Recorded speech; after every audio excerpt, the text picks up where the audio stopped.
92.7 big FM पर आप सुन रहे हैं यादों का edit box with Nilesh Mishra और मैं आपको सुनाने जा रहा हूँ कंचन पंत की लिखी कहानी पोद्दार बाबू की लव स्टोरी बिना किसी एड ब्रेक के।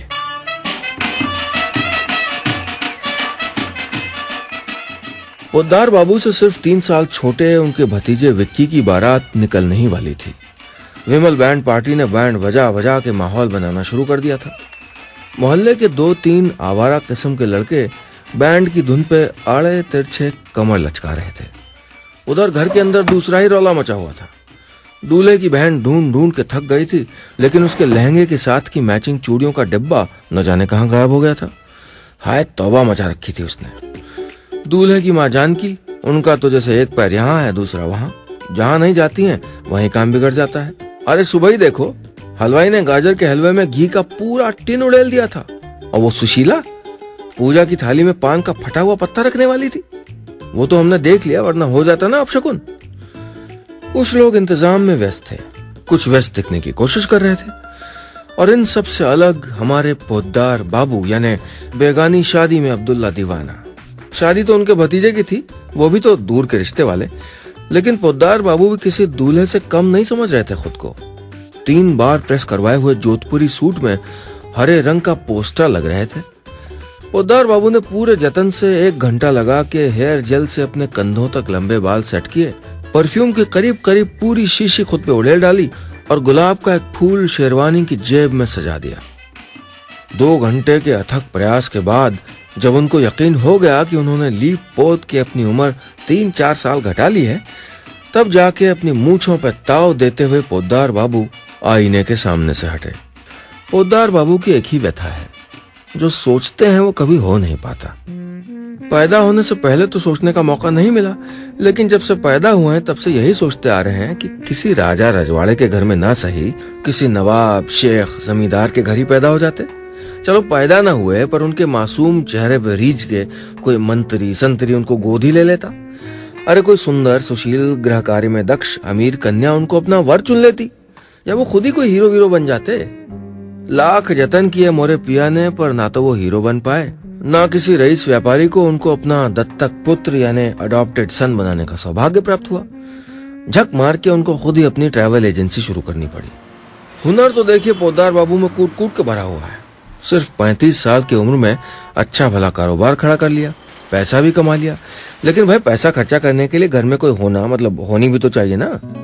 माँ बाबूजी तो उनको काम का आदमी बनता देखने का सपना देखते हुए 15 साल पहले ही स्वर्ग की ओर प्रस्थान कर चुके थे। बाकी पोद्दार बाबू के न आगे कोई न पीछे कोई, और 2 साल पहले अचानक पोद्दार बाबू के दिव्य चक्षु खुले और उनके अंदर से एक आवाज आई कि हे वत्स, तुम्हारे विवाह की अवधि बीती जा रही है। अब वक्त आ चुका है जब तुमको तन मन धन से अपने लिए सुयोग्य कन्या की खोज शुरू कर देनी चाहिए। पोद्दार साहब के हिसाब से उनकी शादी का वक्त 2 साल पहले आ चुका था, पर उनकी खोज अब तक पूरी नहीं हुई थी। इसलिए दोस्तों की, रिश्तेदारों की, पड़ोसियों की, जिसकी शादी में मौका मिलता, पोद्दार साहब पहुंच जाते बन ठन के अपना कैमरा लेके। शादी के लिए लड़की ढूंढने के लिए किसी और की शादी से अच्छी कौन सी जगह होती भला। वो अलग बात है कि जब लड़की से बात करने की बारी आती तो पोद्दार बाबू की हालत उस छात्र जैसी हो जाती जिसको टीचर ने अचानक 17 का पहाड़ा पूछ लिया हो, और उन्होंने तय कर लिया था कि इस बार वो नहीं चुकेंगे। यहाँ पोद्दार बाबू तैयार होकर बाहर निकले, उधर बारात नाचते गाते दुल्हन के घर की ओर रवाना हो गई। पोद्दार बाबू को मालूम था कि विक्की के ससुराल में खूबसूरत हसीनाओं की फौज है, और उनको पूरी उम्मीद थी कि इतनी हसीनाओं में से कोई न कोई तो उनके लायक जरूर होगी। आप सुन रहे हैं यादों का edit box with Nilesh Mishra, सिर्फ 92.7 बिग एफएम पे।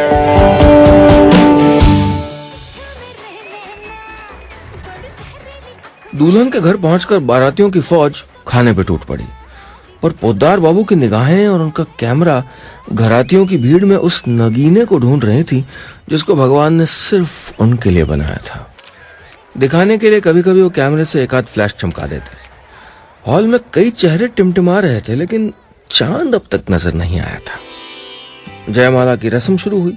लाल जोड़े में लिपटी, होठों पे लजीली मुस्कान लिए शर्माई सकुचाई दुल्हन अपनी रंग बिरंगी बहनों और सहेलियों के साथ जयमाल के लिए आ रही थी। पोद्दार साहब मंच के किनारे पंजों के सहारे खड़े होके मंच के बीच की फोटो लेने की कोशिश कर रहे थे कि तभी पीछे से आवाज आई, एक्सक्यूज मी। पोद्दार साहब चौंके, पीछे मुड़ के देखा तो सितारों जड़ी नारंगी साड़ी में सजी एक सुंदरी हाथों में फूलों का थाल लिए खड़ी थी। आप ये फूलों का थाल उनको दे देंगे? सुंदरी ने मंच के बीचों बीच खड़े दुल्हन के भाई की ओर इशारा किया। पोद्दार बाबू को लगा जैसे उनके दिल की घड़ी के सेल खत्म हो गए हों। फूलों का थाल क्या, इस अप्सरा के लिए तो वो अपनी जान भी दे सकते थे। जयमाल के बाद दूल्हा और दुल्हन को स्टेज पे शोपीस की तरह अकेले बिठा के सब लोग इधर उधर खिसक लिए। पोद्दार साहब ने देखा कि दोनों की निगाहें बेचैनी से इधर उधर भटक रही हैं। अपना कैमरा संभालते हुए वो दूल्हा दुल्हन के पास पहुंचे। उनकी होने वाली बहू दरअसल काफी देर से पानी मांग रही थी। 3 लोगों से अब तक कह दिया गया था, लेकिन जैसा कि अक्सर हो जाता है किसी को भी उनके लिए पानी लाने की याद नहीं रही। खैर, पोद्दार बाबू जाके दुल्हन के लिए पानी लेने चले गए। पानी लेके जब वो स्टेज पे वापस लौटे तो देखा वही मनमोहिनी, वही मृदुभाषिणी दुल्हन को पानी पिला रही थी।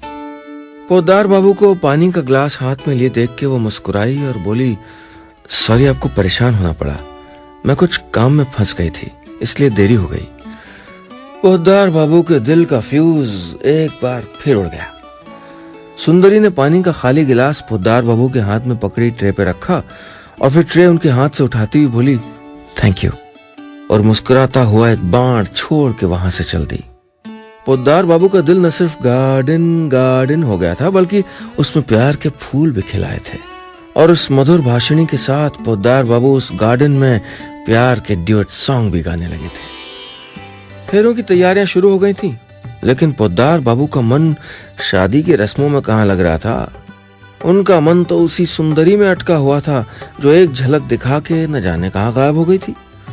खोजी पत्रकारिता के गुण रखने वाले अपने कुछ मित्रों की मदद से पोद्दार बाबू अब तक पता लगा चुके थे कि वो सुंदरी, जिसका नाम स्वीटी था, जो दुल्हन की रिश्ते की बहन थी और जो कुछ ही महीने पहले याद शहर डिग्री कॉलेज में केमिस्ट्री की लैब अटेंडेंट बन के आई थी और जिसका अभी तक विवाह नहीं हुआ था और जो विवाह करने को तत्पर भी नहीं थी, उसके साथ पोद्दार बाबू का टाका, भद्रजनों की भाषा में मेल होने का प्रश्न ही नहीं था।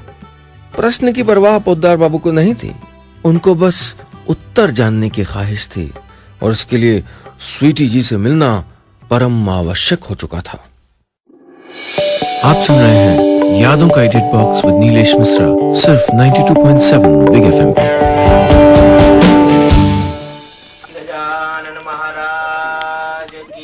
कभी फूल लाने के बहाने, कभी पूजा की थाली देने के बहाने पोद्दार साहब ने दुल्हन पक्ष की ओर सब तरफ देख लिया था, लेकिन स्वीटी जी कहीं दिखाई नहीं दे रही थी। काफी देर तक कोशिश कर लेने के बाद पोद्दार बाबू को उस पापी पेट की याद आई जिसने अति उत्साह में सुबह से भूख हड़ताल कर रखी थी और इस वक्त जो चिल्ला चिल्ला के कह रहा था, तुम मुझे खाना दो, मैं तुम्हें शांति दूंगा। स्वीटी जी को अभी इसी वक्त तलाश करने का कार्यक्रम स्थगित करके पोद्दार बाबू खाने के स्टॉल की ओर बढ़े, लेकिन वहां इतनी भीड़ थी कि उनको लगा कि स्वीटी जी को तलाश कर लेने का विकल्प ही बेहतर था। पोद्दार बाबू वापस मुड़ ही रहे थे कि विक्की के पापा, पोद्दार बाबू के रिश्ते के भाई, हाथ में गुलाब जामुन से भरी प्लेट लेके सामने पहुंच गए और 2 गुलाब जामुन उनके मुंह में ठूंस दिए। ठीक उसी वक्त उनकी प्राण प्रिया, उनकी भावी जीवन संगनी माने स्वीटी जी सामने आके खड़ी हो गई। गरम गरम गुलाब जामुन से सिर्फ पोद्दार बाबू का मुंह जल रहा होता तो कोई बात नहीं थी, गुलाब जामुन की चाशनी उनके होठों के साथ उनके कपड़ों को भिगो रही होती तो भी कोई बात नहीं थी, लेकिन जब स्वीटी जी उनके सामने पहुंची तो पोद्दार साहब के मुंह में 2-2 गुलाब जामुन भरे हुए थे और उनका मुंह फूल के गोलगप्पा हो गया था।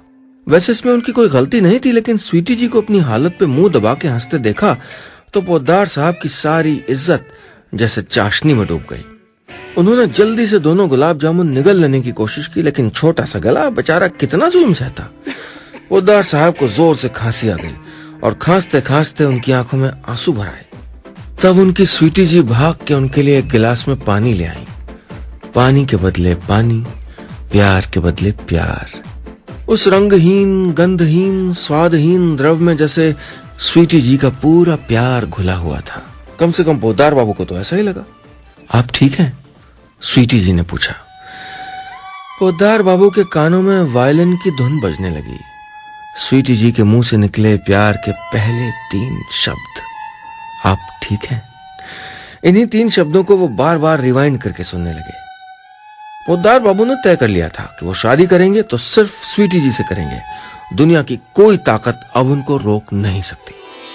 शादी की एक रस्म में जिसमें बारातियों पर दुल्हन पक्ष की ओर से ताने, उलाहने, मजाक की बारिश की जाती है, उसमें पोद्दार साहब अकेले योद्धा की तरह जमे हुए थे। उन्होंने जवाबी गीत गा गा के घरातियों को चुप करा दिया था। दूल्हे पक्ष के लोग उनके लिए तालियां बजा रहे थे, पर स्वीटी जी ने भी मुस्कुरा के उनकी तारीफ की। 7वें आसमान पे न पहुंचते पोद्दार बाबू तो कहां जाते स्वीटी जी की तारीफ सुन के। बारात दुल्हन को लेकर घर वापस लौट रही थी, पर पोद्दार बाबू अब तक उसी मंडप के पास मंडरा रहे थे, वहीं से जहां से उन्होंने दूल्हा दुल्हन की आड़ में चुन चुन के स्वीटी पे गुलाब के फूल बरसाए थे। और स्वीटी जी ने मुस्कुरा के उनको प्यार का सिग्नल दे दिया था। मतलब फिजिकली तो वो बारात के साथ लौट आए थे, लेकिन उनका मन वहीं रह गया था, स्वीटी जी के पास।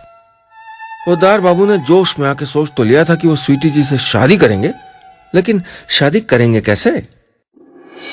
आप सुन रहे हैं यादों का edit box with Nilesh Mishra, सिर्फ 92.7 बिग एफएम पे।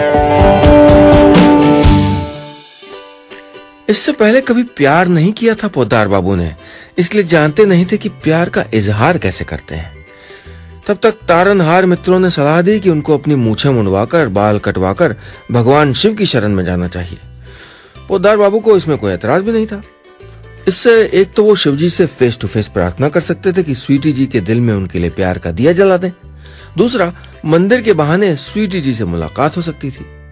जैसा कि उनके मित्र पहले ही बता चुके थे कि स्वीटी जी रोज शिवजी के मंदिर में आती हैं, और जैसा कि उनके मित्र पहले ही बता चुके थे कि उनको मूछों और लंबे बालों वाले लड़के पसंद नहीं है।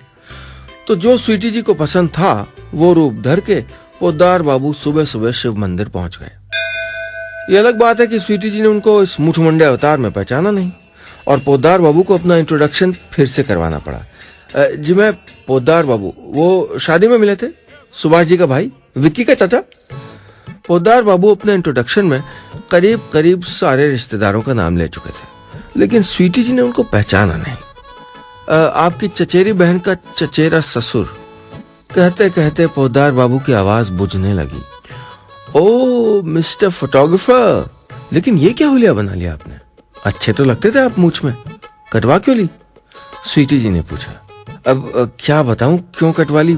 पोद्दार बाबू ऐसे बोले जैसे उनकी मूछ नहीं, नाक कट गई हो। घर पहुंच के गलत इन्फॉर्मेशन देने के लिए मित्रों को तो पोद्दार बाबू ने जो कहा सो कहा, पर इस मूछ प्रकरण के बाद उनकी योजना में थोड़ा व्यवधान आ गया था। स्वीटी जी के सामने इस रूप में जाने में उनको शर्म आ रही थी, इसलिए तय हुआ कि मूछें उग जाने तक उनको इंतजार करना होगा। 1 हफ्ते बाद जब उनकी मूछें उग आईं, तो स्वीटी जी से मुलाकात की अगली पटकथा तैयार की गई। पोद्दार बाबू अपने सवालों और स्वीटी जी के संभावित जवाबों को गायत्री मंत्र की तरह रट चुके थे। वो स्वीटी जी को देख के चौंकेंगे, फिर स्वीटी जी उनको बताएंगी कि वो केमिस्ट्री की लैब अटेंडेंट है, और वो उनको बताएंगे कि जिस केमिस्ट्री में वो कभी पास नहीं हो पाए वो उनको कितनी पसंद है, वगैरह वगैरह। योजना के अनुसार पोद्दार बाबू को शाम 5 बजे अचानक यादशहर डिग्री कॉलेज की ओर कुछ काम पड़ा, और इत्तेफाक देखिए कि स्वीटी जी की छुट्टी भी उसी वक्त हुई। रिश्तेदारी की बात थी, स्वीटी जी सामने दिख गई तो पोद्दार बाबू उनको इग्नोर थोड़े कर सकते थे। अरे आप यहाँ क्या कर रही हैं? पोद्दार बाबू ने ऐसी हैरानी से पूछा जैसे 8वां अजूबा देख लिया हो दुनिया का। ऐसे मौकों पे अक्सर ओवर एक्टिंग की गुंजाइश बन ही जाती है, और फिर पोद्दार बाबू एक्टिंग भी तो पहली बार ही कर रहे थे। हाँ, पर आप यहाँ कैसे? स्वीटी जी बोली। पोद्दार बाबू चकरा गए। स्वीटी जी का जवाब उनकी बनाई स्क्रिप्ट से मैच नहीं कर रहा था, लेकिन बीच प्ले में संवाद बदलने का जोखिम पोद्दार बाबू उठा नहीं पाए। अरे वाह, केमिस्ट्री तो स्कूल में मेरा फेवरेट सब्जेक्ट था, पोद्दार बाबू ने कहा तो स्वीटी जी उनको ऐसे देखने लगी जैसे उनके सर पे सींग उगाया हूं। बात बिगड़ रही थी, लेकिन वो पोद्दार बाबू ही क्या जो बिगड़ी बात को बना ना ले। आपके हाथ में केमिस्ट्री की किताब देखी तो पुराने दिन याद आ गए, पोद्दार बाबू बोले, और स्वीटी जी हंस पड़ी। शुरुआत तो अच्छी नहीं हुई थी, लेकिन पोद्दार बाबू के इतिहास को देखते हुए इसको इतना बुरा भी नहीं कहा जा सकता था। प्यार के रास्ते पर पोद्दार बाबू ने पहला कदम उठा लिया था। आप सुन रहे हैं यादों का edit box with Nilesh Mishra, सिर्फ 92.7 बिग एफएम पे। ब्लैक एंड व्हाइट फिल्म जैसी पोद्दार बाबू की जिंदगी स्वीटी जी के आने के बाद रंगीन सिनेमा हो गई थी। भूरी, सलेटी, सफेद रंग की अपनी सारी शर्टें पोद्दार बाबू अटैची में बंद करके रख चुके थे। उनका दिल, उनकी जिंदगी, यहाँ तक कि उनके अंग वस्त्र भी स्वीटी जी के रंग में रंगने लगे थे। मोहब्बत की राह पे कुर्बान होने चले पोद्दार बाबू ने अपने लिए गुलाबी रंग की शर्ट खरीद ली थी, पर अब उसको पहने कैसे? बहुत देर से चारपाई पे कमीज आराम से लेटी हुई थी और पोद्दार साहब पैंट के ऊपर अंडर शर्ट पहने कमरे में यहाँ से वहां चक्कर लगा रहे थे। पोद्दार साहब के मित्रों ने ही उनके लिए इजहार मोहब्बत की खातिर आज का दिन चुना था। स्वीटी जी के पसंदीदा रंग के कपड़े पहनने का विचार भी उन्हीं का था। अच्छी तरह तैयार होने के बाद पोद्दार बाबू ने अलमारी से वो अंगूठी निकाली जो उन्होंने स्वीटी जी के लिए खरीदी थी और जो 2 महीने से रोज उनके साथ स्वीटी जी से मिलने जाती थी और उनकी तरह रोज घर भी वापस आ जाती थी। शाम को कॉलेज गेट के सामने वाली पान की दुकान के सामने स्वीटी जी का इंतजार करते करते पोद्दार बाबू को 1 घंटे से भी ज्यादा हो गया था। इंतजार की ये घड़ियां इसलिए और भी ज्यादा लंबी हो रही थीं क्योंकि उनकी शुद्ध गुलाबी रंग की कमीज को देख के एक आध कन्याएं आंखों ही आंखों में एक दूसरे को इशारा करते हुए उनके सामने से गुजर चुकी थी। पान वाला भी पोद्दार बाबू में कुछ ज्यादा ही रुचि ले रहा था। उसने पोद्दार बाबू की ओर देखा और पान खाने से रंग गए अपने दांतों को चमकाते हुए बोला, आज नहीं आई शायद। पोद्दार बाबू की तो जैसे चोरी पकड़ ली गई हो। उनका चेहरा सफेद पड़ गया, लेकिन आवाज को सख्त बना के उन्होंने कहा, कौन? पान वाला थोड़ा सकपका गया। पान के पत्ते पे कत्था रगड़ते हुए बोला, वो आपकी बहन आती है ना रोज, मैंने सोचा आप उन्हीं की राह देख रहे होंगे। पोद्दार बाबू का दिल किया कि एक कत्था चूना सब उस पान वाले के चेहरे पे रगड़ दें। कोई और दिन होता तो इसमें शक नहीं कि वो ऐसा सही में कर डालते, पर आज मामला दिल का था और उनके दिल की मल्लिका सामने से चली आ रही थी। पोद्दार बाबू तैयार थे कि जैसे ही स्वीटी जी आएंगी वो इंश्योरेंस पॉलिसी के विज्ञापन के बाद आने वाली चेतावनी की तरह एक ही सांस में अपने दिल की बात उनसे कह देंगे कि स्वीटी जी, जब से आपको देखा है मेरी दिन की नींद, रातों का चैन उड़ गया है। अगर आपने मुझसे प्यार करने के लिए हाँ नहीं कहा तो मैं सीता मैया की तरह धरती में समा जाऊंगा, आग में कूद जाऊंगा, समुद्र में बह जाऊंगा। और जैसे ही स्वीटी जी आई उनकी बोलती बंद हो गई। हाय रे पोद्दार बाबू, साथ में जीवन बिताने की बात तो दूर, वो एक कप चाय साथ पीने के लिए भी स्वीटी से पूछ नहीं पाए। आप सुन रहे हैं यादों का edit box with Nilesh Mishra, सिर्फ 92.7 बिग एफएम पे। पिछले कई दिनों से पोद्दार बाबू स्वीटी जी से मिल नहीं पाए थे। स्वीटी जी के कॉलेज में छुट्टी थी और उनके घर के आसपास कई चक्कर लगाने के बाद भी पोद्दार साहब को उनके दर्शन नहीं हो पाए थे। आज भी वो 2 घंटे से स्वीटी जी की गली में घूम रहे थे। स्वीटी जी तो नहीं दिखी, लेकिन पीछे से किसी ने उनके कंधे पे हाथ रखा। पोद्दार बाबू चौंक के पीछे मुड़े। उनके पीछे यानी अब उनके सामने लल्लू खड़ा था। ये वही लल्लू था जिसने पहली कक्षा में पोद्दार बाबू के साथ ही पढ़ना शुरू किया था, लेकिन 10वीं तक पहुंचते पहुंचते थक गया था और 12वीं में तो हांफते हुए गिर ही पड़ा था। पोद्दार बाबू बन गए ट्रांसपोर्टर और लल्लू की हैसियत पोर्टर से आगे बढ़ नहीं पाई थी। लल्लू की जिंदगी की 2 ही उपलब्धियां थीं, एक उसकी पत्नी और दूसरा उसका 6 साल का बेटा, जो वैसे तो अभी से उनके पदचिन्हों पे चल रहा था, लेकिन पोद्दार बाबू के पास न तो पत्नी थी और बेटा होने का सवाल ही नहीं था। और लल्लू इस बात का मानसिक सुख लेना जानता था। अरे पोद्दार बाबू, यहाँ कैसे? कोई लड़की वड़की देखना है क्या? अच्छा है, अब कब तक कुंवारे रहिएगा? लल्लू ने पोद्दार बाबू की दुखती रग पे पैर रखते हुए कहा। पोद्दार बाबू को लगा कि धरती फट जाए और वो लल्लू को उसमें धकेल दें, लेकिन वो कुछ कहते इससे पहले एक कोयल कूकी। पोद्दार बाबू ने मुड़ के देखा, स्वीटी जी ही थी। पोद्दार बाबू, आप आइए ना, स्वीटी जी बोली। तो पोद्दार बाबू ने छाती चौड़ी करके लल्लू की ओर देखा। लल्लू नजरें चुराता हुआ किनारे हो लिया। पहली बार ससुराल में कदम रखते हुए दुल्हन के पैर भी क्या कांपते होंगे जितने स्वीटी जी के घर में जाते हुए पोद्दार बाबू के कांप रहे थे। बैठक के सोफे पे बैठे पोद्दार बाबू मौसम से लेके महंगाई तक और नेताओं से लेके क्रिकेटर तक सब बात कर चुके थे, लेकिन मुद्दे की बात स्वीटी जी नहीं कही। पोद्दार बाबू, मैं शादी कर रही हूं। जैसे कहीं कोई ज्वालामुखी फूटा हो, पोद्दार बाबू को लगा कि ज्वालामुखी की धमक उनके दिल में भी उठी है। पोद्दार बाबू अपने थरथराते दिल को संभालने की कोशिश कर रहे थे और स्वीटी जी का बोलना जारी था। एक बुद्धू सा लड़का है, बहुत दिनों से पीछे पड़ा था, कई बार तो घर के सामने तक पहुंच गया।